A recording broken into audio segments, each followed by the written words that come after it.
What's up guys, and welcome back to another episode of Career Mode. This is episode number 121. We're starting to see look at our fixtures for December. As you can see, Real Valladolid on the month opener, Spartak Moscow in the meaningless matchday 6th game of the Champions League, Atletico away at the Metropolitano in our first game against Diego Simeone's side, Granada, and Athletic Bilbao away in the Basque region. Close out December, all 5 games coming today. So we start today's episode off on the back of the win against Espanyol. Roberto, as we know now, 94 overall doing the keepy uppies there pre-game. 14 goals in 15 games in La Liga.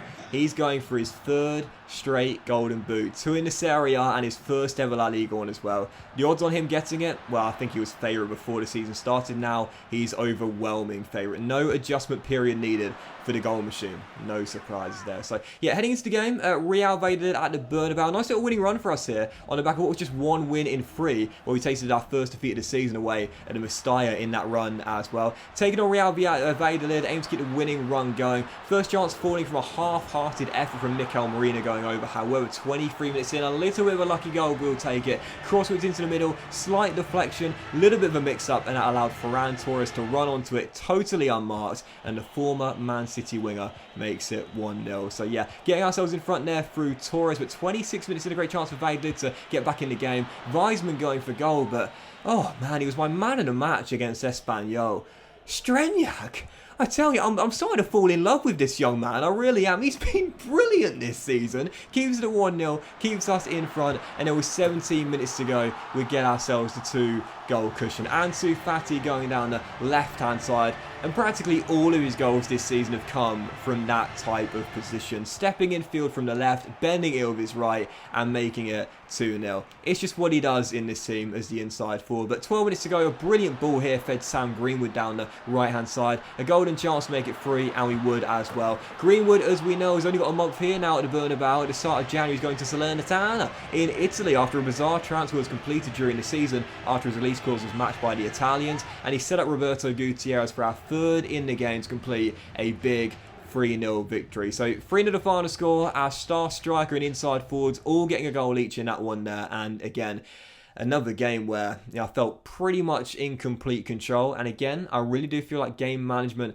is a big reason it's really helping us there. 3-0 the final score against Real Valladolid as the winning run continues. But would it continue for the following game? Because in midweek, we fielded a totally rotated side against Spartak Moscow. Match day 6 in the Champions League group. Qualification and top spot already guaranteed and in the bag. And heading into the game, again, totally weak in lineup. I was thinking if we were going to win this game, who was going to be the guy that would do it for us? No Gutierrez, no Fati, no Torres, no Melamed.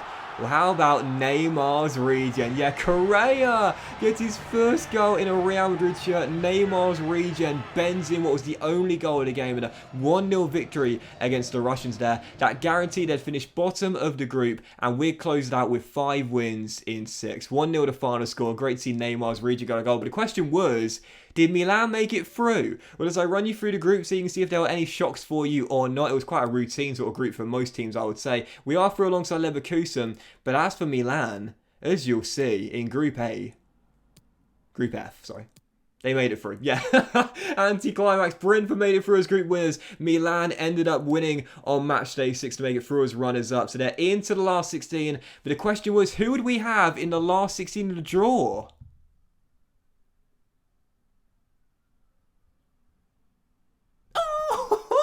Milan! Oh, I couldn't wait to show you this in today's episode. Yes!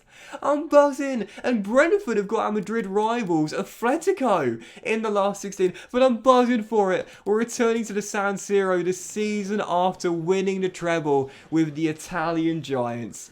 AC Milan in the last 16. I'm absolutely buzzing. You might be thinking, hang on a minute, Doxy boy. You've been asked to win the treble. Surely you would have wanted an easier opponent. No, absolutely not. If you're going to be the best, you've got to beat the best. And I'm buzzing to take on a former team for the first time in this multi-team save. Yeah, if you watch my career modes over the years, you will know when we do multi-team save, it's always fun when we meet one of our former teams. You saw this season how badly I wanted Brentford in the Champions League group, and it was so ironic they ended up going to our former team Milan. But I always love facing my former teams and seeing what the AL managers have done with them over the years and how they're now shaping up, how they're getting on. And we've got them, Milan in the last 16, first leg of the San Siro, and I cannot wait. Before we get there, we've got to maintain our dominance in Spain. Only one defeat so far, and for our first ever Madrid derby away against Diego Simeone's side. Well, how about this for a start? 18 minutes in, it's Roberto Tony Yeboah Gutierrez. What a goal from the Uruguayan for his first in a Madrid derby, an absolute cracker. And did you see the man he beat to get the shot away? If you didn't see it in the lineup, you would have seen it on the pitch.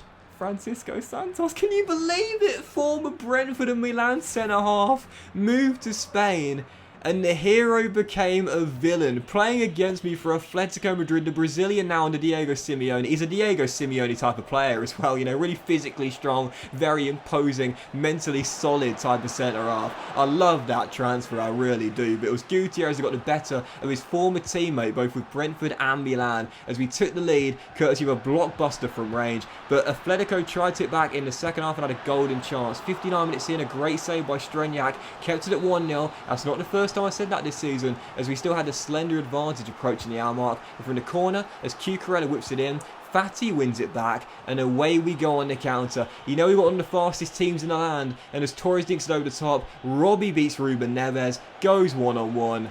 And oh, don't do it to him like that, Gutierrez. Absolutely brilliant. And I talk about it. I don't round the goalkeeper as much as I used to. It's harder to do it nowadays, but when it comes off, it looks so sweet. A blockbuster in off the underside of the crossbar, and then the coolest of skill moves, couple of step overs, ball roll, and I'll dink it into the open goal as well. In our first ever Madrid derby, in a top 2 clash in the Metropolitano, where Simeone's side could ill afford a loss, Gutierrez turned up, as did this man again.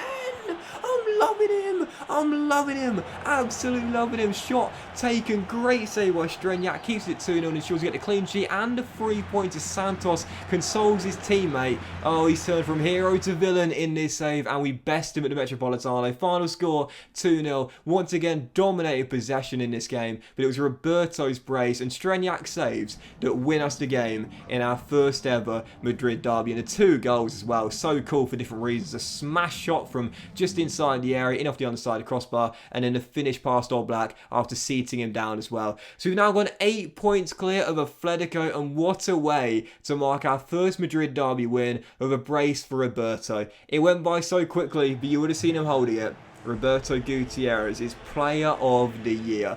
It's not the Ballon d'Or, as we know. It's obviously not given that title in the game, but we're going to say it is. Roberto Gutierrez, Ballon d'Or winner for the first time in the save.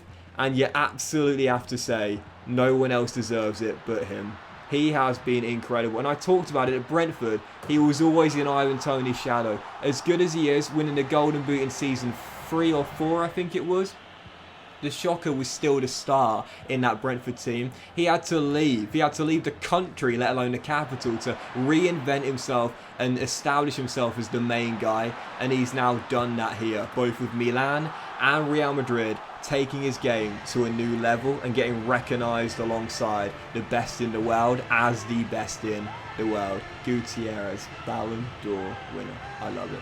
So heading into the following game, Granada at the Bernabeu. We took a very early 2-goal lead in this one. First down to Fati, and then Melamed saying to Roberto, you can put your goalkeeper on the floor. I can put the goalkeeper on the floor. I love that. 2-in-2 games like London buses. Wait so long for one to happen, and then 2 come along at once. 2-0 Real Madrid, as we had a very early lead against Granada here. But 27 minutes in, what a bit of dribbling that was by Tete. Fine chic, but again, man, oh man, poor Manuel Neuer's region. He's got a game in the Champions League against Spartak Moscow, but other than that, he hasn't played. Because why would I play him? Because Streniak's been incredible, and 10 minutes ago before the break, still leading by 2.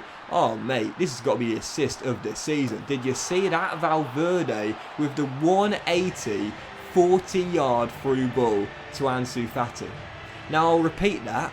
Valverde with the 180 40 yards, might be 35 yards, but still ridiculously long through ball with the weaker left foot to Ansu Fati. That was just majestic. Assist of the series, in my opinion. Even better than Hernandez's scorpion kick assist all those years ago with Brentford. But it's 4-0 Real Madrid after Fran Garcia got his first goal back at the Bernabeu after re-signing from... where did we sign him from? I think it was it Stade Reims? I think it was at a French side regardless, but even so, it was the first goal for Garcia back in Real Madrid colours in a big 4-0 win there against Granada. The winning run continues as we close out the month of December and get set to enter the January transfer window. We had a chance to go 10 points clear if we will beat Athletic Bilbao heading into this game in the Basque region, as we look to close out the first half of the season, 19 games in, with a double-digit point lead. And 5 minutes in, we scored 2 goals against Granada and scored our first in this one.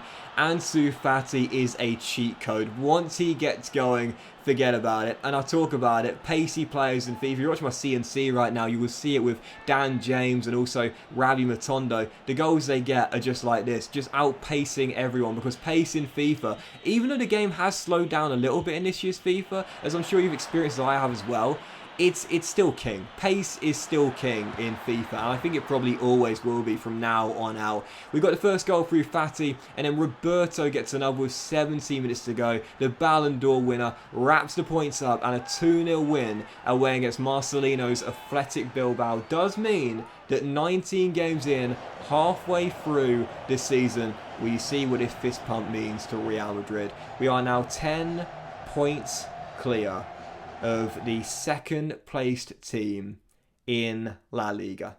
Yep, we were favourites to win the title at the start of the season despite a poor domestic campaign last year from Real Madrid, but now we are overwhelming favourites. With Gutierrez leading our line, 18 goals in 19, going for that La Liga golden boot. He's also top of the assist charts as well. The Uruguayan needing no adjustment period to life in La Liga. And for Real Madrid too, despite the draw against Barcelona, despite the loss of Mestalla, we've won every other game. 17 in 19, 10 points clear of Atletico and 13 clear of Valencia as well. A whopping 17 clear of Deportivo Alaves and Barcelona as well. We might only be halfway in, but the odds on us winning the title have shortened so much, the bookies are considering suspending it. It's been a great first half of the season, and we're in pole position. But that will end season for the Career Mode, guys. Big thank you for watching. Really hope you enjoyed it. Please drop a like. Much love to you all. Have a fantastic day, and I'll see you for the next episode of Career Mode featuring our first Super Copper game, and also as well, we've got the transfer window opening with Greenwood's departure, putting a lot of money in our bank,